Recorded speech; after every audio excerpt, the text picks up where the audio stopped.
Lokpal bill అమలుకు ఇచ్చిన హామీ నిలబెట్టుకోవడంలో విఫలమైన యూపీఏ అన్నా హజారే మళ్లీ ప్రారంభించిన పోరాటంతో ఇరుకున పడే సూచనలు కనిపిస్తున్నాయి.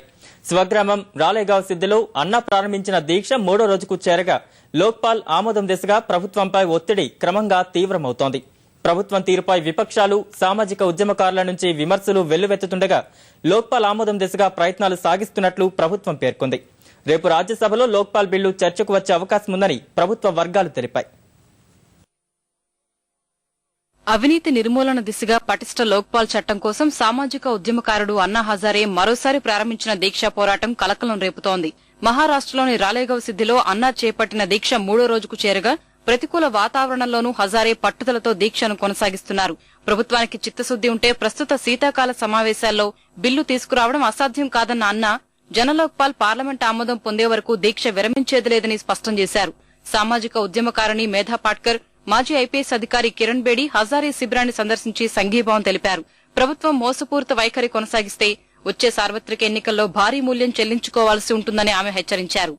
जनरल लोकपाल का मसौदा ऐसा है कि जिस दिन ये मसौदा पारित होगा, जनता के हाथ में एक शक्ति और शस्त्र नहीं पर अस्त्र आएगा और उस कानूनी अस्त्र के साथ जब मैदानी लड़ाई चलेगी तब एक नहीं अनेक और तमाम दलों के मंत्री, मुख्यमंत्री, भूतपूर्व, आज के आजी माजी अधिकारी ये सब उसमें आएंगे तो 2014 में क्या होगा वो उनकी चिंता रास्त है अपनी जगह पे. లోక్పాల్ బిల్లు ఆమోదం పట్ల కాంగ్రెస్ లో చిత్తశుద్ది లోపించిందని ప్రధాన ప్రతిపక్షం భాజపా విమర్శించింది. ప్రభుత్వ వైఖరి పట్ల సందేహం వ్యక్తం చేసిన ఆ పార్టీ అధికార ప్రతినిధి ప్రకాష్ జవదేకర్ లోక్పాల్ బిల్లు చర్చకు వచ్చేలా తాము ప్రయత్నాలు సాగిస్తున్నట్లు చెప్పారు.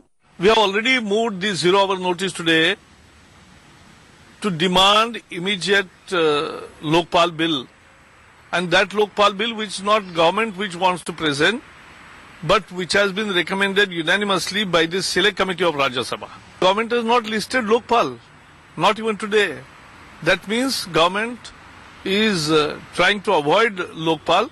We want strong and independent Lokpal. ప్రస్తుత సమావేశాల్లో చర్చకు చేపట్టాల్సిన అంశాలకు సంబంధించి లోక్పాల్ బిల్లు తమ ప్రాధాన్యాల్లో ఒకటని ప్రభుత్వం స్పష్టం చేసింది. శీతాకాల సమావేశాల నిరవధిక వాయిదాకు ప్రభుత్వం యోచిస్తోందన్న ఊహాగానాలను పార్లమెంటరీ వ్యవహారాల మంత్రి Kamal Nath తోసిపుచ్చారు. Obviously, we have some priorities, passing of the demand for grants for the finance ministry and the railway grants. Also, our priority is the Lokpal bill. The Lokpal bill has to be taken up in Rajya Sabha and then it will come to Lok Sabha. So at the moment, all the speculation and all these stories are not correct. There is no plan at the moment to curtail the session. 2 రోజుల నిరాహార దీక్ష తర్వాత అన్నా హజారే 2 కేజీల వరకు బరువు తగ్గారని ఆయన్ను పరీక్షించిన వైద్యులు తెలిపారు. ఈ మేరకు రక్త నమూనాలను పరీక్షల కోసం పంపారు. హజారే దీక్షకు సంఘీభావం తెలిపేందుకు రాలేగావ్ సిద్దికి వెళ్లనున్నట్లు ప్రకటించిన ఆమ్ ఆద్మీ సమన్వయకర్త అరవింద్ కేజ్రీవాల్ జ్వరం కారణంగా తన పర్యటనను వాయిదా వేసుకున్నారు. ఛత్తీస్గఢ్ లో హ్యాట్రిక్